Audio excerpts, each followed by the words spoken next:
Hello everyone, स्वागत है आप सभी का आपके अपने channel UGC net study IQ में। मैं हूं मसरूर अख्तर। आज हम बात करने वाले हैं परसेंट और परसेंटाइल के झगड़े के बारे में। आज हम बात करने वाले हैं नॉर्मलाइजेशन के बारे में, क्योंकि नॉर्मलाइजेशन से बहुत सारे स्टूडेंट्स को नुकसान भी हुआ है, बहुत सारे स्टूडेंट्स को फ़ायदा भी हुआ है।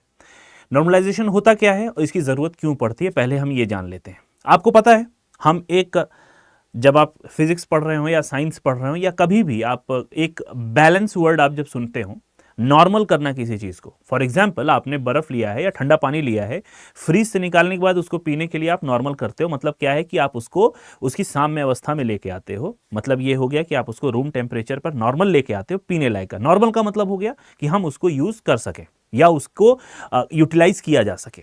ठीक उसी तरीके से जब हमारे मार्क्स इस तरीके से आते हैं कि उसमें बहुत सारा डेविएशन होता है या डिस्पैरिटी होती है, तो उसको मेंटेन करने के लिए एक स्टैटिस्टिकल टूल यूज़ किया जाता है या स्टैटिस्टिकल वर्ड यूज़ किया जाता है, जिसको हम नॉर्मलाइज करना कहते हैं, जिसको इंग्लिश में नॉर्मलाइजेशन कहते हैं। ठीक है, और सीधी सीधी बात, इसका प्रभाव आपके रिजल्ट पर भी पड़ता है, क्योंकि यूजीसी ने इसका जिक्र अपने बुलेटिन में किया हुआ है। अगर आपने पढ़ा हो तो ये मैंने लेटेस्ट बुलेटिन खुली हुई है जून की, इसमें इन्होंने पूरी तरीके से नॉर्मलाइजेशन के प्रोसेस को बताया है। ऑल्दो ये थोड़ा सा डिफिकल्ट है समझना आपके लिए, थोड़ा सा कॉम्प्लिकेटेड वे में बताया है। यहां पर जो इन्होंने नंबर लिया है वो माइनस में भी है, मे बी ये उस एग्जाम का हो जिसमें माइनस मार्किंग होती हो। ठीक है, मगर एक आसान सी भाषा में सिर्फ आपके समझ के लिए, आप इसको समझ जाएं, इसलिए मैं ये वीडियो आपके लिए रिकॉर्ड कर रहा हूं। क्योंकि कल लाइव क्लास में भी और कई बार ये बच्चों ने मुझे मैसेज भी किया है कि सर हमारा पहले तो पास दिखा रहे थे, लेकिन अभी हमारा कुछ भी नहीं हो रहा है, ना पीएचडी भी नहीं मिल रहा है मुझे, और नंबर इतना मेरा डाउन चला गया है। तो क्यों गया है, इस पर आज हम पूरी चर्चा करने वाले हैं अपने इस विषय में। तो सबसे पहली बात, नॉर्मल करने की जरूरत हमको कहां पड़ती है, जब दो बातें होती हैं।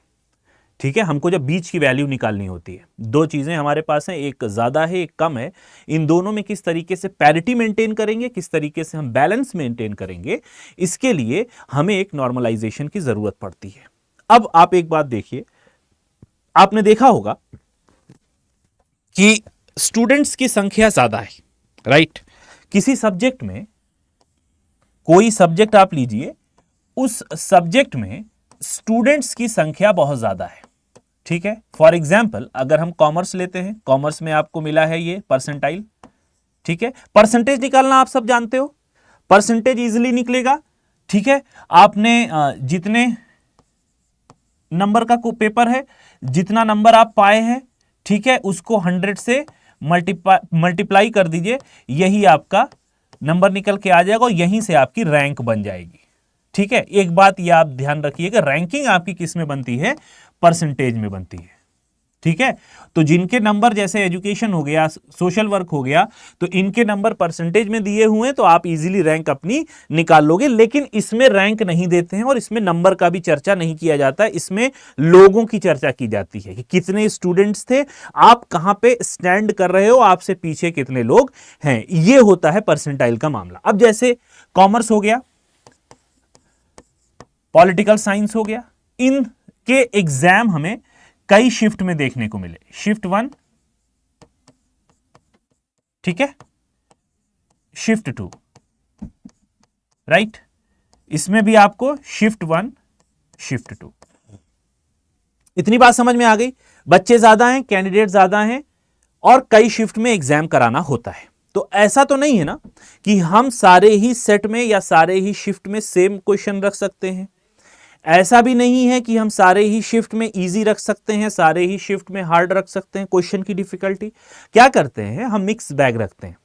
कुछ क्वेश्चंस इजी रहते हैं, कुछ क्वेश्चंस मीडियम डिफिकल्टी के होते हैं, मॉडरेट डिफिकल्टी के, कुछ हार्ड डिफिकल्टी के होते हैं, राइट। यही शिफ्ट में थोड़ा सा फर्क हो जाता है, इसीलिए नंबर आपके कम ज्यादा हो जाते हैं। तो पहली चांस क्या बनती है, जब आपके एग्जाम कई शिफ्ट्स में होते हैं। ठीक, ये क्यों होते हैं, जब स्टूडेंट ज्यादा होते हैं। अब जैसे 18 जून का जो एग्जाम हुआ था, एक शिफ्ट में हुआ था वो, ठीक है, एक ही साथ क्वेश्चंस आए, एक सब्जेक्ट का एक ही शिफ्ट में हुआ, एक ही साथ क्वेश्चंस आए, एक ही बार आपने क्वेश्चन को देखा, अब दोबारा आपको उसकी जरूरत नहीं पड़ने वाली है किसी और शिफ्ट में।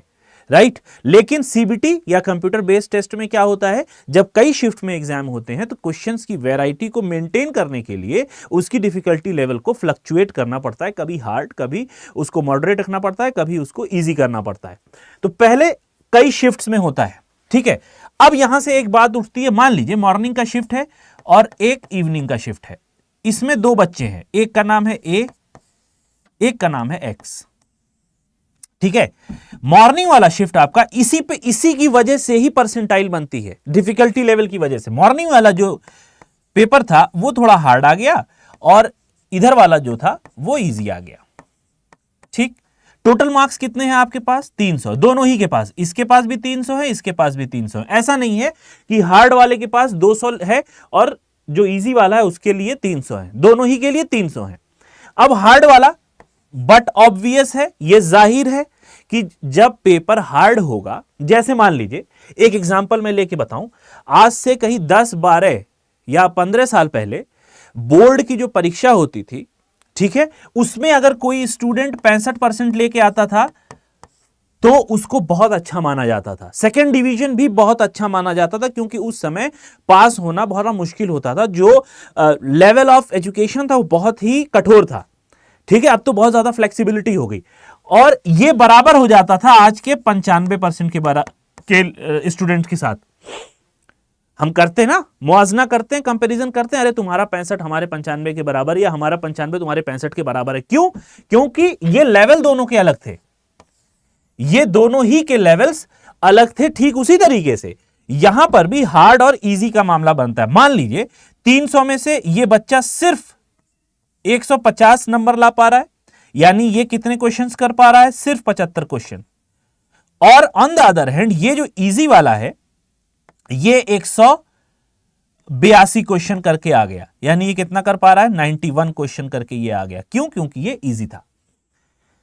लेकिन एक ही सब्जेक्ट के लिए जब दो तरह के स्टूडेंट्स देखने को मिल रहे हैं, यानी एक सब्जेक्ट को हमने क्या किया, दो शिफ्ट में एग्जाम लिया और दोनों के आउटकम हमको अलग आ रहे हैं, दोनों ही का डिफिकल्टी लेवल अलग होता है, तो यहां पर हमें एक पैरिटी मेंटेन करनी पड़ती है। जैसा कि मैंने आपसे कहा था कि आप ये तराजू ले लीजिए और इस तराजू में एक पलड़ा इधर रखिए, एक पलड़ा आप इधर रखिए, राइट। एक बच्चा कितना करके आ रहा है ये भी देख लेते हैं, 150, 182। एक बच्चा करके आ रहा है 150, एक बच्चा करके आ रहा है 182, यानी ये इतने पे फर्स्ट डिवीजन लेके आ जा रहा है और ये इतने पे फर्स्ट डिवीजन लेके आ रहा है। तो दोनों में क्या आप क्या स्टैंडर्ड मेंटेन करोगे?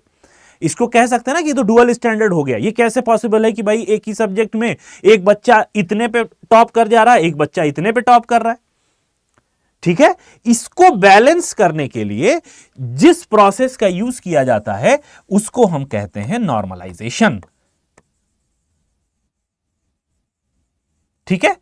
इसको हम कहते हैं नॉर्मलाइजेशन, ठीक है। अब इनके बीच का एक स्कोर हम निकाल देंगे। अब यहां पर होता क्या है, एनटीए क्या करता है भाई, जब ये शिफ्ट 1 में एग्जाम हो रहा है, समझ रहे हो बाबूजी बात हमारी, आप लोग समझ रहे हैं ना, और ये शिफ्ट 2 में। अब शिफ्ट 1 में जब हो रहा है तो भाई ऐसा करते हैं कि इसको भी 100% हम मान लेते हैं कि ये 100 परसेंटाइल है, तो झगड़ा ही खत्म हो जाएगा। तो क्या होगा, झगड़ा ही खत्म हो जाएगा। इसको हमने क्या माना, ये भी 100 परसेंटाइल है और इस वाले को भी हम मान लेते हैं कि ये भी 100 परसेंटाइल है, ठीक है, झगड़ा ही खत्म।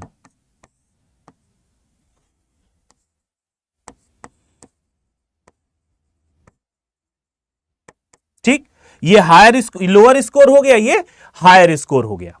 यहीं से करने के बाद फिर एनटीए वाले क्या करते हैं, ये दुनिया भर की यहां पर कोशिश करते हैं। और अगर आप यहां पर देख पा रहे हो कि जैसे इन्होंने हाईएस्ट लिया है 335, यानी ये किसी और एग्जाम का है, ये 316 है, आई थिंक 346, ठीक है, 331, 332, 346, ये कितना हो गया, ये माइनस में है। चूंकि हमारे यहां माइनस मार्किंग नहीं होती है तो इसको हम कंसीडर नहीं करेंगे। उसके बाद ये फॉर्मूला लगा देते हैं, ठीक है। यहीं से नॉर्मलाइज करके आपको एक रैंक दे दी जाती है, ठीक है। ये बात समझ में आ रही है। ये दुनिया भर का थोड़ा सा कॉम्प्लिकेटेड फॉर्मूला है, लेकिन चूंकि आप को ये परेशानी हो रही थी कि सर हमारे रिजल्ट चेंज हो गए हैं, तो क्या हो गया? तो ये नॉर्मलाइजेशन की ही वजह से हुआ है कि यहां पर दो रास्ते की वजह से एक रास्ता बीच में निकाल दिया गया और यहीं पे कहीं एक बीच की स्थिति आ जाती है जिस पर आपकी रैंक को निकाल दिया जाता है। इसीलिए ये दोनों में परसेंट और परसेंटाइल में फर्क आ जाता है। अब एक फॉर्मूला आता है जिससे हम रैंक निकालते हैं, ये आपको थोड़ा पता होना चाहिए। ये जो टोटल नंबर परसेंटाइल है ये 100, ये n क्या है? टोटल अपीयर्ड स्टूडेंट्स, ठीक है, और p क्या है? परसेंटाइल। ठीक, ये निकालेंगे तो यहीं से आपको परसेंटाइल से आप अपनी रैंक भी निकाल सकते हैं। यानी इसका क्या मतलब हो गया कि ये जो रैंक आएगी वो आपके परसेंट के फॉर्म में आएगी, लेकिन ये जो परसेंटाइल आएगा, ये जो परसेंटाइल आएगा, इसका क्या मतलब हो गया कि आपसे नीचे कितने लोग, कितने स्टूडेंट, कितने कैंडिडेट हैं, उसके बाद ही, अब ये जैसे ये 100% मान लिया गया, 100 परसेंटाइल, उसके बाद यही आता है 99.67321, फिर उसके बाद 99.63169, उसके बाद यही 98.11328। इस तरीके से आपकी ये परसेंटाइल नीचे चली जाती है। ये जितने लड़के हैं वो यहां से इस तरीके से निकाल लेते हैं। अब मान लीजिए ये आपकी परसेंटाइल है, राइट? इस परसेंटाइल को आप यहां पर रखिए।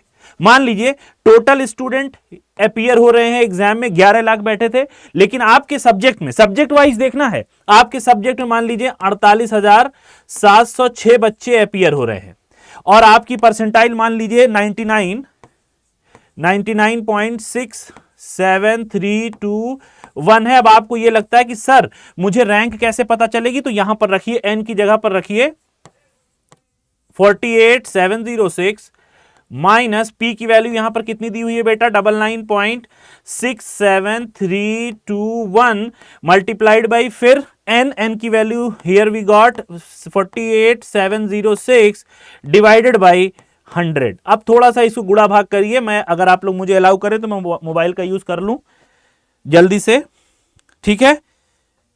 यहां पर क्या आता है? 99.67321 मल्टीप्लाइड बाई 48706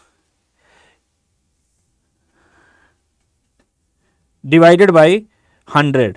ये वैल्यू आएगी, माइनस के बाद वाली वैल्यू आएगी 48546.83 और ये टोटल स्टूडेंट अपीयर थे 48706 इक्वल टू, ठीक है? अब इसको इसमें से घटा दीजिए 06, ये हो गया आपका 159। यहां से दिखेगा आपको? नहीं, यहां से नहीं दिखेगा, मैं इसको इधर लिख देता हूं। ये जो वैल्यू आई कितनी आ जाएगी? 159.16। तो आपकी रैंक कौन सी होगी? 159.16। ये परसेंटाइल से रैंक चेंज होती है। तो अब आपको शायद समझ में आ गया हो, जहां तक मैंने समझाने की कोशिश की है, कि ये जो नॉर्मलाइजेशन होता है इसकी वजह से आते हुए भी स्टूडेंट्स को नुकसान हो जाता है। क्यों? क्योंकि यहां पर आपके जो स्कोर्स हैं वो परसेंटाइल में चेंज किए जाते हैं। क्यों किए जाते हैं बेटा?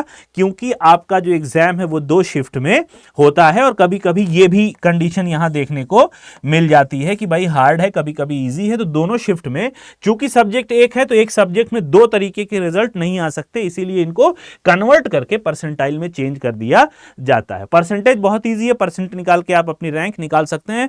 बहुत सारे सब्जेक्ट्स में आपको परसेंट भी मेंशन की हुई है। तो ये थी बात। आप चाहें तो इसके नोटिफिकेशन को पूरी तरीके से पढ़ सकते हैं और अगर फिर भी आपको समझ में नहीं आता है या आपको यह लगता है कि कोई पॉइंट मैंने छोड़ दिया है या आपको कुछ इन डेप्थ अंडरस्टैंडिंग की जरूरत है तो आप जरूर मुझे इस वीडियो के कमेंट सेक्शन में लिख के बता सकते हैं। फिलहाल आज के लिए इतना ही। आप सभी को बहुत बहुत शुभकामनाएं आपके अच्छे रिजल्ट्स के लिए, और जो स्टूडेंट तैयारी कर रहे हैं दिसंबर के यूजीसी नेट एग्जामिनेशन के लिए उनको भी अभी से ही बहुत बहुत शुभकामनाएं और बहुत बहुत बेस्ट ऑफ लक। मिलते हैं नेक्स्ट क्लास में। Till then, have a nice day and best of luck for your preparations.